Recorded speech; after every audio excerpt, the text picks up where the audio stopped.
Welcome to the deep dive. Today, we're setting out on a bit of a unique exploration, I think. Really exciting stuff. Definitely.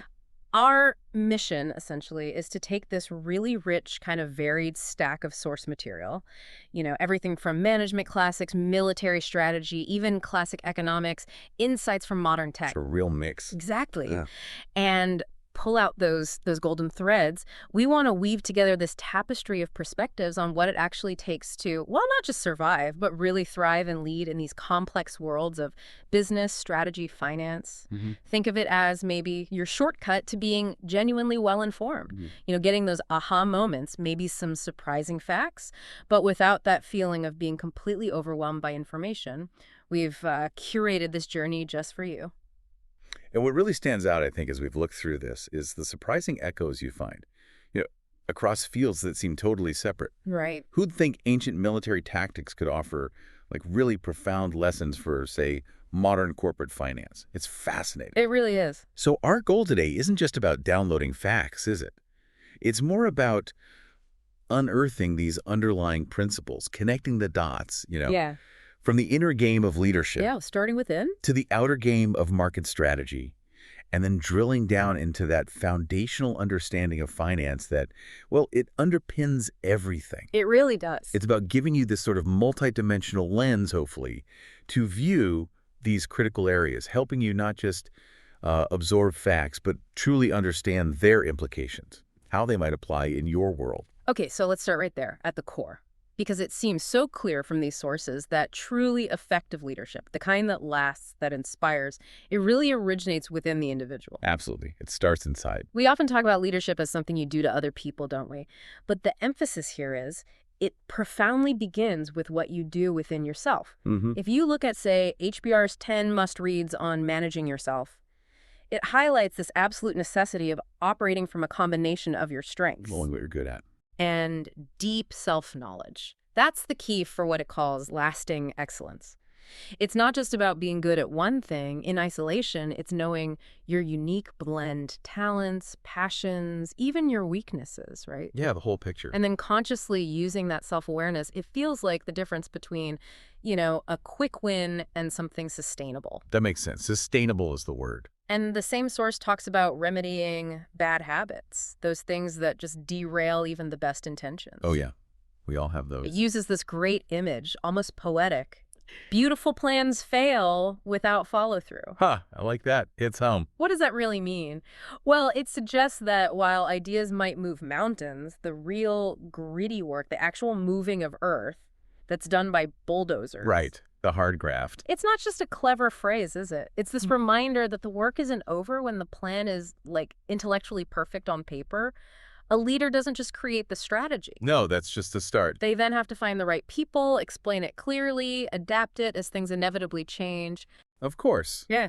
Things always change. And crucially, know when to stop pushing, when to pivot, or maybe just let go. It's about that relentless, often unglamorous execution grind, not just the initial spark. That resonates. How many brilliant visions just gather dust because that day-to-day discipline wasn't there? Exactly. And on a really practical note, the text introduces ADT, attention deficit trait. Okay, ADT. Now, this isn't framed as a character flaw or a clinical thing. It's described as the brain's natural, maybe sometimes overwhelming response to the sheer volume of demands on our time and attention now. The modern world bombardment. Right. Constant notifications, endless emails, back-to-back meetings.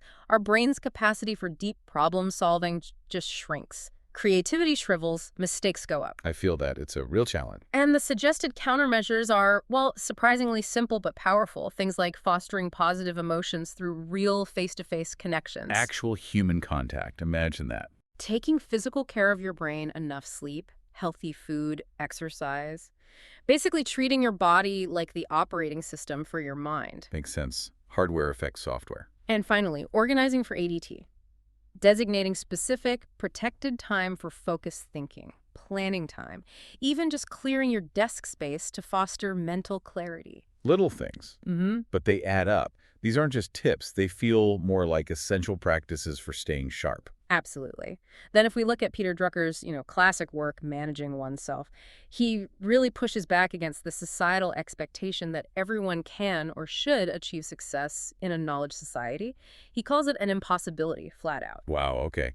That's a strong statement. It implies we need a much more maybe nuanced view of achievement than just climbing one ladder. Right, yeah. Not just one path. Drucker really emphasizes the vital importance of having options, specifically what he calls a second area. A second area, like, Yeah. Could be a parallel career, maybe a significant volunteer role, a social venture, basically another domain where you can contribute meaningfully, make a difference, get respect and success outside your main job. Okay. So it's a buffer. Exactly. A crucial psychological and emotional buffer against failure or just stagnation in your primary career. It gives you purpose and accomplishment that isn't tied to just one outcome. That offers security, doesn't it? Not just money, but like Yeah. emotional security, Resilience. resilience. Precisely. So, okay, what does this all mean when we put it together? It really points towards this inner discipline, doesn't it? A kind of self-mastery that's transferable and essential for any kind of high-level performance. Yeah, wherever you apply it. Ray Dalio's principles. It echoes this. He frames life as a martial art or a game. Mistakes aren't just inevitable. They're expecting. They're crucial learning opportunities. Yeah. He stresses this need for ruthless honesty with yourself. Ruthless honesty. That sounds intense. It means really digging into your mistakes, finding the root causes, and no excuses like, oh, that's not easy. It's about pushing through that discomfort, recognizing every slip-up is a chance to get better. Learn and adjust. And Dalio also pushes this idea of radical open-mindedness, the value of triangulating with smart people. Triangulating. Yeah, actively seeking out diverse, believable opinions, especially ones that challenge your own thinking. Oh, that's hard sometimes. It is, but doing that significantly raises your odds of making the right call. It forces you to confront your blind spots, your biases.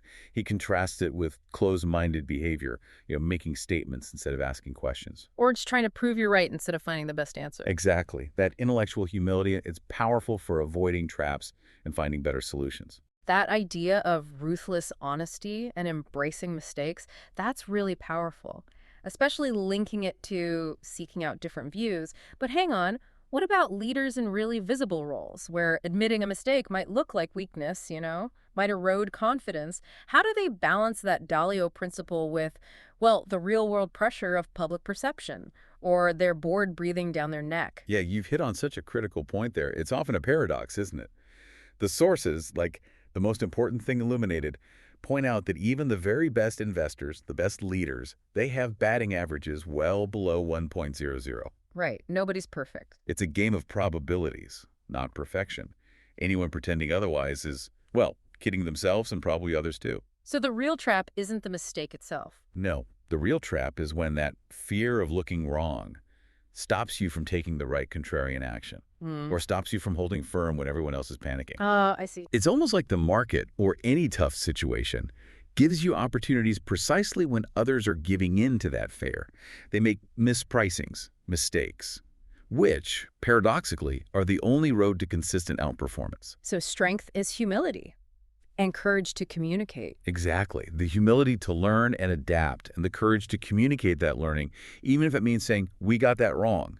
It actually builds deeper trust over the long haul. Okay, that reframes it significantly. And then you look back even further to something like The Richest Man in Babylon. It reinforces this ancient idea of personal growth as the cornerstone of prosperity, of leadership. Right. It talks about cultivating your own powers, studying, becoming wiser, more skillful to gain self-confidence, achieve your desires. Calls it the seventh and last remedy for a lean purse. Love that. So all these sources, from ancient stories to modern principles, they keep circling back to this idea: self-mastery. Understanding strengths, managing weaknesses, learning from mistakes, staying open-minded, that's the bedrock. Before you can effectively lead anyone else, it's the internal OS determining your external actions. So it's not about avoiding mistakes. Maybe it's more about being disciplined enough to capitalize on other people's mistakes. Yeah. Or accepting your own, as long as you did the work.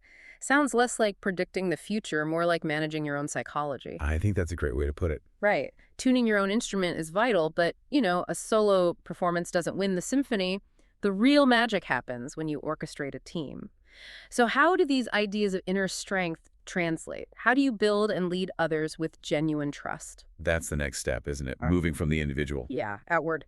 So the discipline of teams, it offers this really compelling definition of true team discipline. It demands shared leadership and mutual accountability. Shared leadership, not just the boss. Exactly. In this model, the group itself, not just the formal leader, figures out its purpose, defines what each person contributes, and collaboratively checks its progress. It's a big shift from top-down orders to collective ownership. Everyone's invested. That sounds ideal, but hard to achieve in practice, maybe. Potentially, yeah. But the source really pushes it, and the discussion on meetings is insightful, too. It challenges that one-size-fits-all thing that happens everywhere. Oh, the endless, pointless meetings. Right. It distinguishes between time-efficient meetings, good for quick updates, sharing info, maybe rubber stamping decisions already made, Get in, get out. and what it calls real work sessions. These need real discussion, maybe spirited debate, collective problem solving. You just can't rush those. No, that takes time. Needs the right setting. It's a call for leaders to be way more intentional about why they're gathering people. Make meeting time an investment, not just a calendar default. Good point. And on accountability, the source highlights a notable absence of finger-pointing in effective teams. Less blame game. Yeah, instead of dwelling on who messed up, they focus forward. What needs to be done collectively by us? But they still address dysfunctional members, ensure everyone pulls their weight, just without the personal blame focus. It's about the team success, not individual failure. Collective responsibility. Then you look at the new one-minute manager. It refines this further, drawing a really crucial distinction. It contrasts a participative manager who actually makes decisions for others but pretends it's collaboration Oh, I've seen that out. with the facilitating manager who genuinely empowers others to make their own decisions. Take ownership. Big difference. Fosters real autonomy. Huge difference. And the one-minute praisings and one-minute redirects idea is so practical. It's about the leader actively catching people doing something approximately right. Approximately right, not perfect. Exactly. Recognizing effort, progress, even if it's not perfect. And giving timely, specific feedback on behavior, not personal worth. Focus on the action, not the person. Right. It turns performance reviews from this dreaded annual thing into an ongoing, continuous coaching process. Feedback becomes a daily habit, not a rare formal event. That ongoing loop sounds much more effective for actual improvement. It seems like it. And this is exactly where you see how deeply human trust and clear communication are just, well, they're the bedrock, aren't they? For any successful group effort. Absolutely fundamental. How to win friends and influence people. It hammers home how destructive criticism is with that great metaphor. If you want to gather honey, don't kick over the beehive. Huh. So true. Criticism often just makes people defensive. Exactly. Triggers defensiveness, resentment, makes cooperation harder. It emphasizes the core idea. Make others want to do what you suggest. Don't Yeah. try to force them. Genuine influence, not just authority. Influence from understanding, empathy, not just your job title. Then the 5 dysfunctions of a team brings in this critical discipline. Cascading messaging. Mesquite. Yeah, it means explicitly reviewing key decisions at the end of meetings, agreeing on exactly what needs to be communicated down the line, clarifying outcomes before action. Simple but crucial, stops the confusion. Totally. Ensures everyone, leadership down, is literally on the same page, prevents those miscommunications, conflicting directives that just kill initiatives. It's closing the communication loop. Makes sense. And Blue Ocean Leadership highlights fair process, how that builds trust and voluntary cooperation. They give this example of leadership fairs, Leadership fairs, what are those? where they present as is and to be leadership profiles, but at an aggregate, anonymous level, not naming individuals. So it fosters openness to change without making anyone feel personally attacked. Precisely. And the results they cite for one company, BRG, are amazing. Turnover dropped from 40% down to 11%. Customer satisfaction climbed over 30%. Wow, that's tangible impact. Demonstrates the real bottom-line effect of building trust through transparency and fairness. Those BRG results are genuinely compelling. Shows the real-world payoff of fair process. But it does raise a question for me. How do these, soft skills, avoiding criticism, building trust, clear communication, how do they really stack up against what many leaders see as the harder metrics? Quarterly targets, aggressive growth. Is there tension there, or are they always reinforcing each other? That's a really crucial distinction people make, but I think in many ways it's a false dichotomy. These so-called soft skills, are actually the hardest skills to master. Because they involve people. Exactly. They deal with human nature itself, and they absolutely drive the hard business results.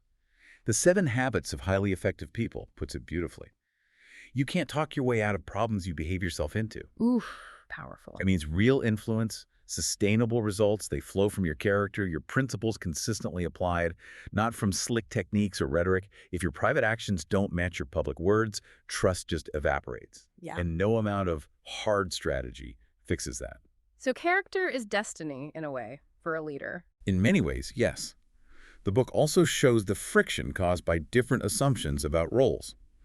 It highlights the need for clear agreements, detailed job descriptions, project responsibilities to stop misunderstandings before they start. Get it explicit. Otherwise, people operate on their own assumptions, and conflict is inevitable.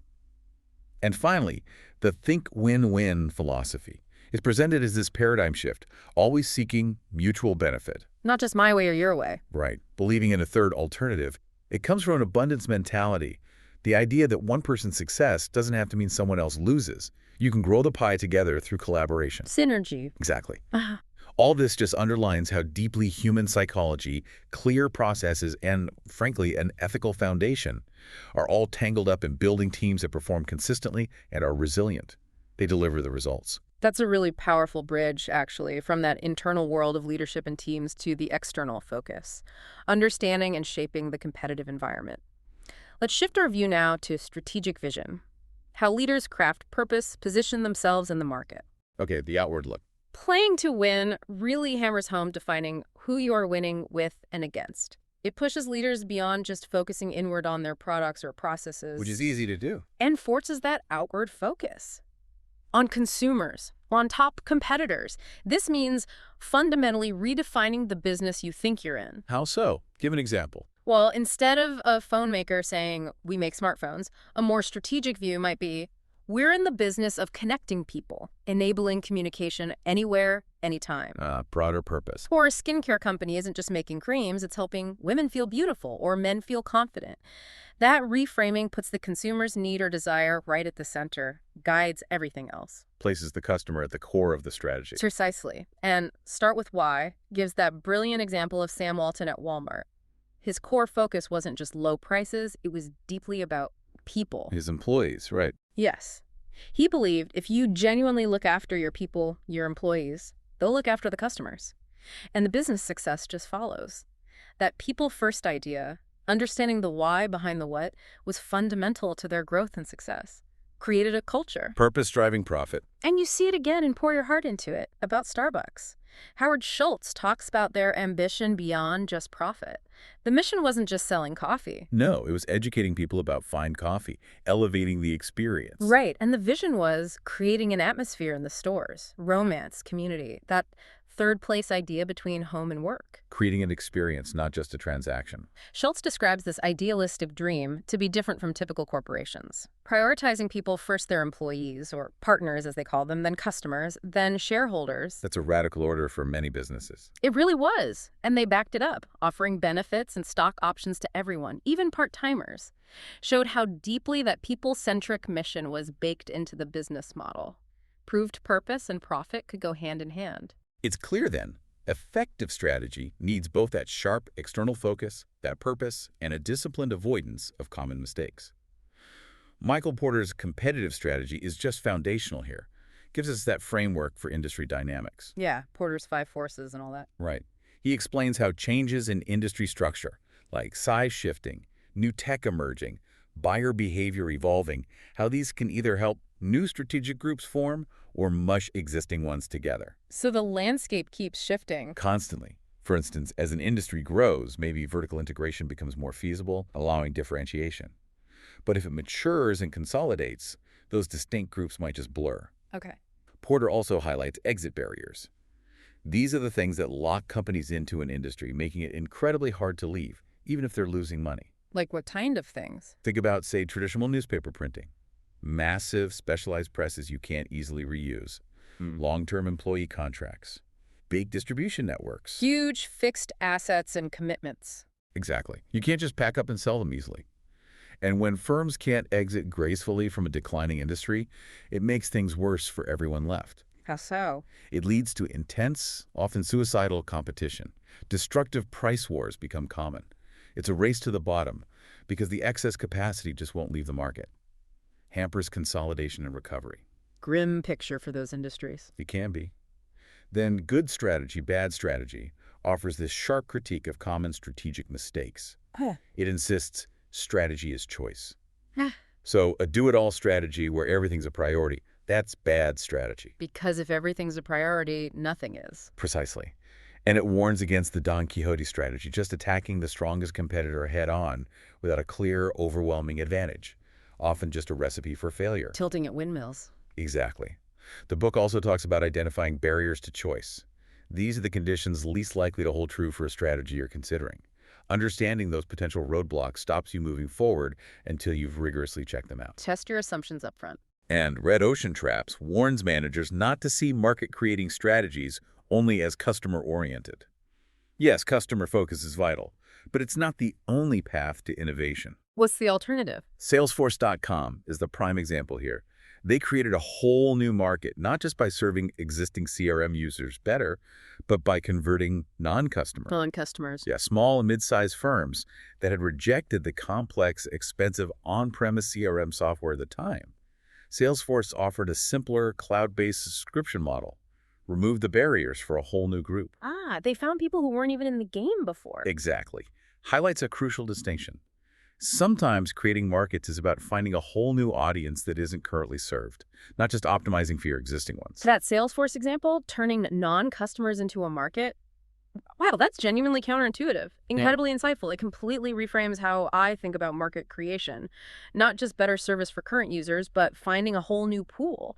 How often do companies miss that, do you think, by being too focused on their existing base? Oh, I suspect it happens all the time. Mm-hmm. It's natural to focus on who's paying the bills right now. Yeah. It underscores needing precision and defining your battles, understanding the field. But markets aren't static, are they? They're constantly shifting. Companies have to embrace innovation, adapt to disruption, which brings us to the innovator's dilemma. Leighton Christensen. Classic. Right. It highlights this profound paradox. Good companies, well-managed, listen to customers, invest in tech. They often fail to stay leaders when certain kinds of market and tech changes hit. It's not because they're dumb or lazy. No, it's systemic, almost unavoidable because of their very success. The book explains this powerful upmarket bias, Upmarket bias. these strong barriers to downward mobility. Think about it. The promise of higher margins from fancier products, your best customers naturally migrating upmarket towards those. The sheer difficulty of cutting costs enough to profitably serve lower-end markets. Yeah, all the incentives push you upwards. Exactly. So proposals for disruptive, lower-margin tech consistently lose out internally to proposals to move upmarket. A well-run company often excels at filtering out projects that, while maybe groundbreaking, would lower short-term profits or serve less lucrative customers. So they inadvertently create the opening for the disruptors down market. Precisely. It's a cruel irony of success. Wow. Strategic flexibility builds on this, introduces the idea of organizational trajectories. Firms get locked in by past decisions, investment structures, often fail to adapt until a crisis forces their hand. Path dependency. Right. It also stresses organizational learning and absorptive capacity. This involves probabilistic search, basically, how companies react when performance slips, how they look for solutions, How they learn from problems. and the importance of workforce heterogeneity, diversity, bringing different perspectives, and fundamentally, absorptive capacity. The ability to spot valuable new external info, bring it in, and actually apply it commercially. So being able to learn and use new knowledge. Crucial for adaptation. Absolutely. Proactive adaptation, not reactive panic. The air transport industry is a good example. IT advances didn't just improve old operations, they created whole new integrative segments, like complex air traffic management systems, dynamic logistics platforms, sparked intense competition to control those new critical coordinating activities, changed the whole game. Fascinating how tech creates new layers of competition. Isn't it? And what's truly compelling here, when you pull back, is this convergence. Military strategy, modern business leadership, they both zero in on the critical need for adaptability, clear purpose, relentless execution when things are uncertain. Different fields, similar lessons. My years with General Motors gives that great historical view. GM's 1921 product plan, a clear plant policy or strategy, gave them confidence in a really turbulent market, helped them widen a niche for Chevrolet. Strategic clarity. And it highlights GM's transformation through that pioneering management philosophy. Decentralization with coordinated control. That blend of planning and flexibility was key to their early dominance. Balancing control and freedom. Jump forward to modern icons. Steve Jobs. That obsessive perfection, even on unseen things like the Apple II circuit board layout. Details most people never saw. His instinct for controlling the end-to-end user experience, making everything feel seamless. And crucially, his strategic focus. Making those tough, decisive calls like pulling Apple out of printers right after he came back. Sharpening focus, conserving resources for what really mattered. Ruthless prioritization. Then you bring in ancient wisdom. Master Sun's art of war, viewing war as illness. The goal isn't prolonged fighting, it's a swift, decisive cure to restore health. Get it done quickly and effectively. It stresses tactical foresight, knowing where and when to fight, avoiding attacks based just on numbers. Tactical principles like not cornering an enemy with their backs to a hill, Or they'll fight desperately. or not pressing an enemy at bay. These ideas of calculated engagement, understanding your opponent's position, they resonate deeply with business strategy. Positioning, timing over brute force. Strategic thinking, not just aggression. Team of Teams directly challenges traditional master plans in today's complex, fast world. Cites examples. A scandal explodes globally overnight. A SEAL raid needs to launch now. No time for lengthy planning cycles from HQ. The world moves too fast. So the solution isn't more rigid planning, it's agility, breaking silos, daily proactive communication across different groups, even if it creates some turmoil. Connecting the dots on the fly. Exactly. Harnessing the distributed intelligence of the whole organization to respond with speed and precision. Makes sense. And finally, Elon Musk. Showcasing disruptive innovation. SpaceX going from being the joke of the industry to an aerospace superpower. Incredible story. By drastically undercutting competitors on price, making most components domestically. Made the U.S. a real player in commercial launches again. Tesla, too, started with that garage experiment mentality. Energetic geeks pursuing the borderline impossible. Building a viable electric car when the industry had written them off. Fueled by Musk's unwavering forward vision, the common thread. Clear vision, relentless adaptability, strategic focus, disciplined execution. That's what defines success in turbulent times. Wow, what an amazing convergence. Connecting military tactics, business leadership, modern innovators.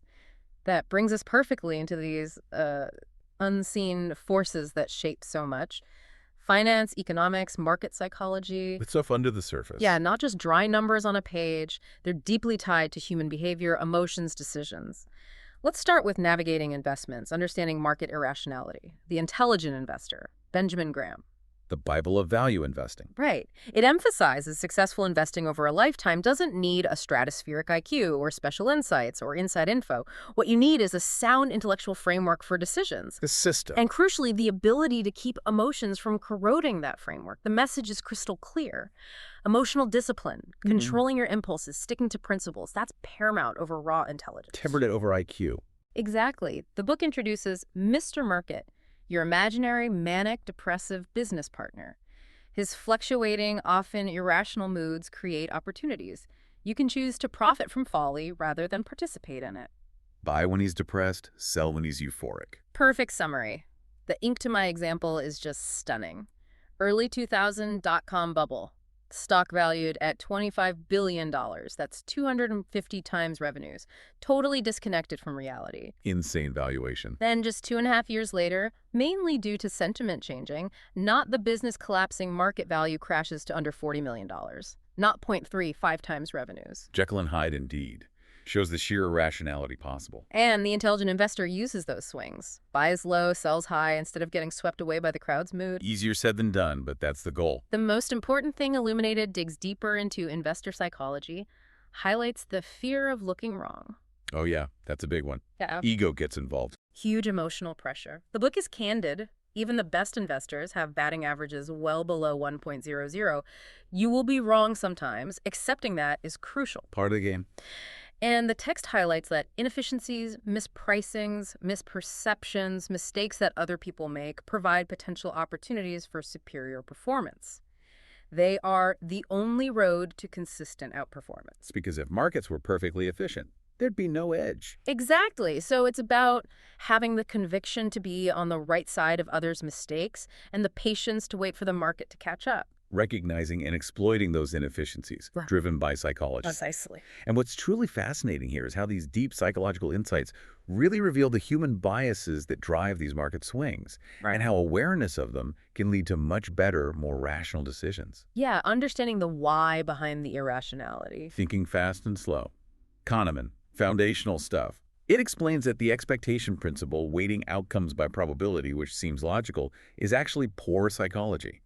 Our brains don't work like that naturally. How do they work then? Well, improbable outcomes are overweighted. That's the possibility effect. We give too much weight to tiny chances of huge wins.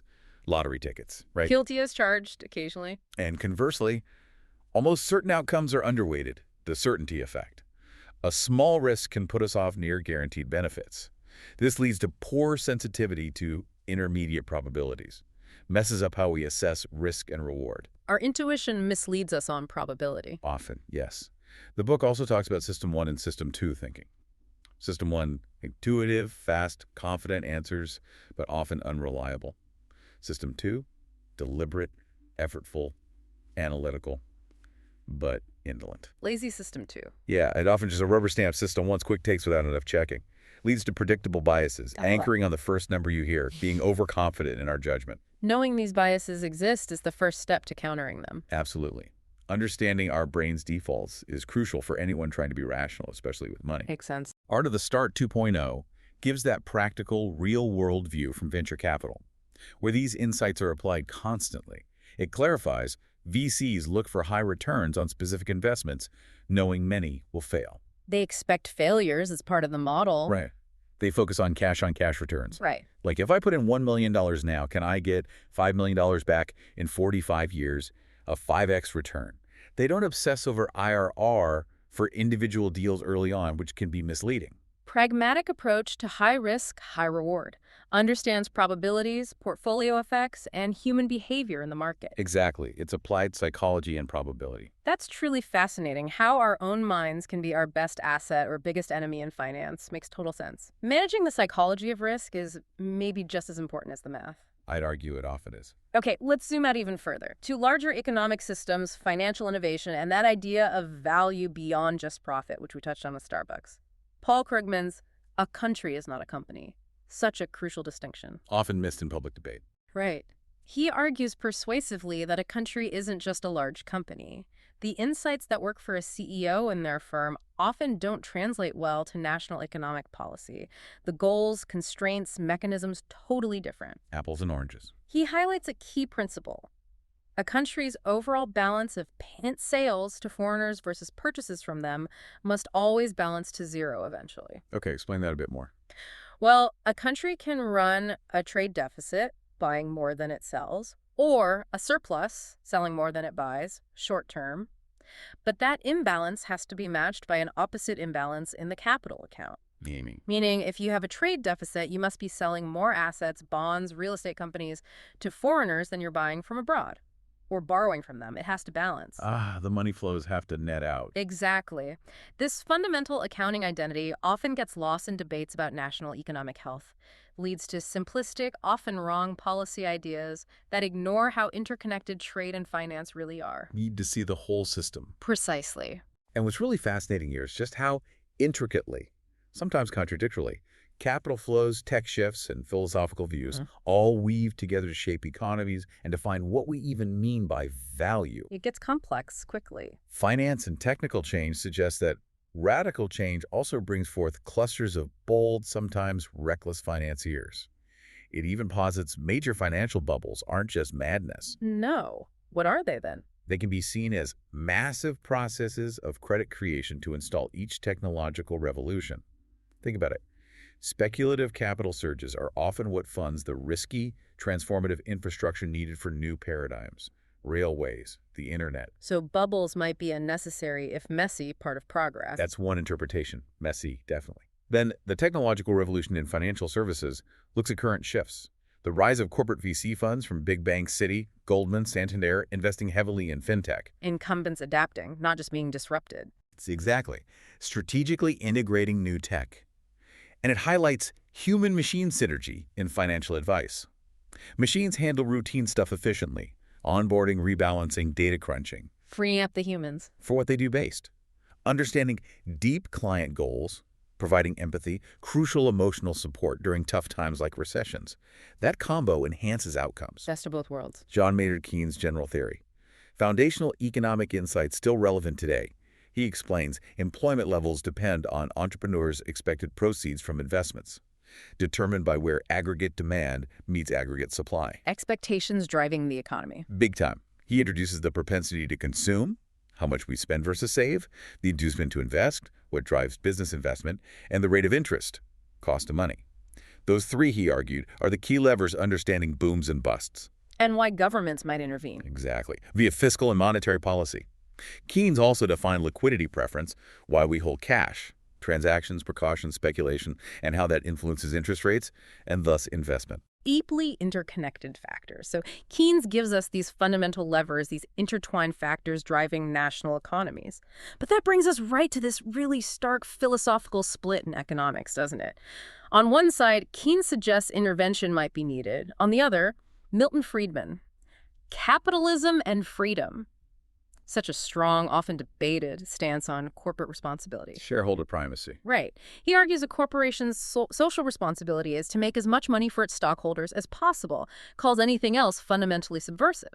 He questions how self-selected private individuals, like CEOs, could legitimately decide the social interest or exercise public functions of taxation, expenditure, and control with shareholder money.